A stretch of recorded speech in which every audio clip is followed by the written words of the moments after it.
Hi friends, తల్లి వందనం scheme కింద ఏపీలో కొత్త మనకు మార్గదర్శకాలు అయితే విడుదల చేయడం జరిగింది. మనకు ఇక్కడ చూసుకుంటే 13,000 రూపాయలు ప్రభుత్వం అయితే జమపడంపై క్లారిటీ అయితే ఇవ్వడం జరిగిందన్నట్టు. సో అందులో చూసుకుంటే ఇక్కడ మీరు తల్లి వందనం పథకం కింద ఎంతమందికి వర్తిస్తుంది ప్రభుత్వం కొత్త మార్గదర్శకాలు అయితే విడుదల చేసింది కదా. దానికి సంబంధించిన గైడ్ లైన్ ఏందో మనైతే వీడియోలో పూర్తిగా మీకైతే వీడియోలో ఎక్స్ప్లెయిన్ చేస్తున్నట్టు వీడియోని అయితే స్కిప్ చేయకుండా చూడండి. ఇక్కడ ప్రభుత్వం అమలు చేస్తున్నట్టు ప్రతిష్టాత్మకంగా మనకు తల్లివందన పథకానికి సంబంధించిన కీలక మార్గదర్శకాలు అయితే విడుదల చేసింది. ఈసారి మనకు అంగన్వాడీ శానిటైజేషన్ ఉద్యోగాల పిల్లలకు కూడా ఈ పథకం వర్తించేలా నిర్ణయం తీసుకోవడం అనేది ఒక విశేషం. ఇదే విధంగా ఆర్టీఈ కింద చదువుతున్న విద్యార్థులకు ఇప్పటికే ప్రభుత్వ స్కాలర్షిప్లు పొందుతున్న వారికి కూడా జమ అవుతున్నట్టు ఇచ్చింది. అర్హులైన ప్రతి తల్లి ఖాతాలో గరిష్టంగా మనకు 13,000 రూపాయలు అయితే జమ చేస్తున్నట్లు ఈ పథకంలో మనకు ఇవ్వడం జరిగిందన్నట్టు. సో ఇంకెంతమంది లబ్ధి లభిస్తుంది, ఎవరికి మినహాయింపు, తాజా మార్గాలు ప్రభుత్వం అయితే వెల్లడించింది. అవేంటో మనకైతే ఇప్పుడు ఈ వీడియోలో ఎక్స్ప్లెయిన్ చేస్తున్నట్టు వీడియోని స్కిప్ చేయకుండా చూడండి. అంగన్వాడీ శానిటేషన్ ఉద్యోగులకు కుటుంబాలకైతే మనకు శుభార్త అని చెప్పుకోవచ్చు. గతంలో ప్రభుత్వ ఉద్యోగాల నిబంధనల కారణంగా అంగన్వాడీ కార్యకర్తలకు శానిటైజేషన్ వర్కర్ల పిల్లలకు ఈ పథకం ప్రయోజనం పొందలేకపోయారు. ప్రస్తుత ప్రభుత్వం ఈ నిబంధనలు సవరించి అంగన్వాడీ మరియు శానిటేషన్ ఉద్యోగుల పిల్లలకు కూడా ఈ తల్లి వందన పథకంలో చేర్చింది.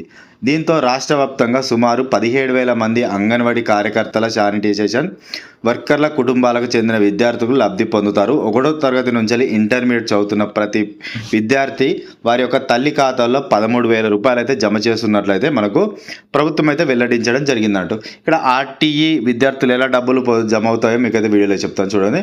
విద్యా హక్కు చట్టం ప్రకారం కిందే మన ప్రైవేటు పాఠశాలలో చదువుతున్న విద్యార్థులు దాదాపు మనకు 1,04,046 మంది విద్యార్థులు ఈ పథకానికి అర్హులు. అయితే వారికి పూర్తిగా మనకు 13,000 రూపాయలు నేరుగా జమ కాదు. ప్రభుత్వం ఆయా పాఠశాలలకు చెల్లించాల్సిన ఫీజు మొత్తాన్ని ముందుగా మినహాయించి ఆ తర్వాత మిగిలిన మొత్తాన్ని బ్యాలెన్స్ మొత్తాన్ని పిల్లల తల్లుల బ్యాంకులో ఖాతాల్లో జమ చేస్తున్నట్లు ఐటీ విద్యార్థులకు మొత్తం స్కాలర్షిప్ అదేవిధంగా చేరే అవకాశం అయితే ఉందన్నట్టు. ఇక్కడ మీరు చూసుకుంటే స్కాలర్షిప్ పొందుతున్న విద్యార్థులకు కూడా కీలక నిబంధన అయితే ఇచ్చింది. అదేంటిదంటే ఇప్పటివరకు ప్రిమేటింగ్ ద్వారా పోస్ట్ మెట్రిక్ స్కాలర్షిప్ పొందుతున్న విద్యార్థులు కూడా ప్రత్యేక మనకు నిబంధన అమలు చేసింది. ఇప్పటికే ప్రభుత్వం అందిస్తున్న స్కాలర్షిప్ మొత్తాన్ని లెక్కలోకి తీసుకొని మిగతా మొత్తాన్ని ఆమె తల్లి వందనం పథకం కింద జమ చేస్తున్నారు. దీంతో ప్రయోజనం 2 సార్లు ప్రభుత్వ నిధులు వెళ్లకుండా ప్రభుత్వం ఈ విధంగా అమలు చేస్తున్నాడు. ఇక్కడ అర్హతలు ఎలా తెలుసుకోవాలంటే తల్లి వందనం పథకం కింద మీరు అర్హుల మీ ఖాతా జమ అవుతాయి అనే సందేశం ఉంటే కొన్ని విషయాలు తప్పనిసరిగా పరిశీలించాలి. అదేంటంటే మీ గ్రామ లేదా వార్డు సచివాలయంలో ఎడ్యుకేషన్ అసిస్టెంట్ సంప్రదించి మీ అర్హత వివరాలు అయితే తెలుసుకోవచ్చు. అలాగే విద్యార్థి వివరాలు, ఆధార్ కార్డు నెంబరు, తల్లి బ్యాంక్ ఖాతా వివరాలు ప్రభుత్వ రికార్డులో సరిగా నమోదయ్యాయో లేదో 1-2 సార్లు ధృవీకరించుకోవాలి. అధికార విజ్ఞాన భూమి లేదా సంబంధిత ప్రభుత్వ లబ్ధిదారుల పోర్టల్లో మీ దరఖాస్తు అర్హత పరిస్థితిని పరిశీలించుకోండి.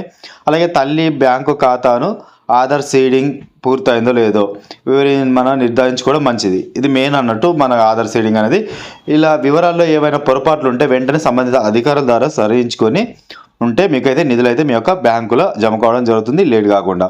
ఇక్కడ గుర్తుంచుకోవాల్సిన విషయం ఏంటంటే మన అర్హత ఉన్న ప్రతి కుటుంబానికి ఒకే విధంగా జమ కావడం తప్పనిసరి కాదు. మనకు ఆర్టీఈ స్కాలర్షిప్ విద్యార్థికి వర్తించే మనకు మినహాయింపు ఉండవచ్చు. బ్యాంకు వివరాలు లేదా విద్యార్థి వివరాల్లో కనుక చూసుకుంటే తుది సంవత్సరం పరిగణించాలన్నట్టు. ఇక్కడ విద్యార్థి వివరాలు పొరపాటు ఉంటే చెల్లింపు విషయం మనకు ఆలస్యమయ్యే అవకాశాలు ఉంటుంది. ఏదైనా మిస్టేక్స్ ఉన్నాయి అనుకోండి మనకు లేట్ అయ్యే అవకాశం ఉంటుంది. ఇక్కడ ముఖ్యంగా మనకు తల్లి వందనం స్కీమ్ కింద ప్రభుత్వం తీసుకున్న తాజా నిర్ణయం అనేక కుటుంబాలకు ఊరట కలిగించే ఉన్నాయి. ముఖ్యంగా ఇప్పటికే పథకానికి దూరంగా ఉన్న అంగన్వాడీ శానిటేషన్ ఉద్యోగాలు పిల్లలకు చేర్చడం సానుకూలంగా నిర్ణయం తీసుకుంది. మరోవైపు ఆర్టీ స్కాలర్షిప్ లబ్ధిదారులకు వర్తించే మినహాయింపు స్పష్టంగా ఇవ్వడంతో అపోహలు తెరబడింది. పథకానికి సంబంధించిన తుది అర్హత చెల్లింపు వివరాల కోసం అధికార ప్రభుత్వ పోస్టుల ద్వారా విద్యాశాఖ అధికారులు సంప్రదించడం మంచిది, ఉత్తమం అన్నట్టు.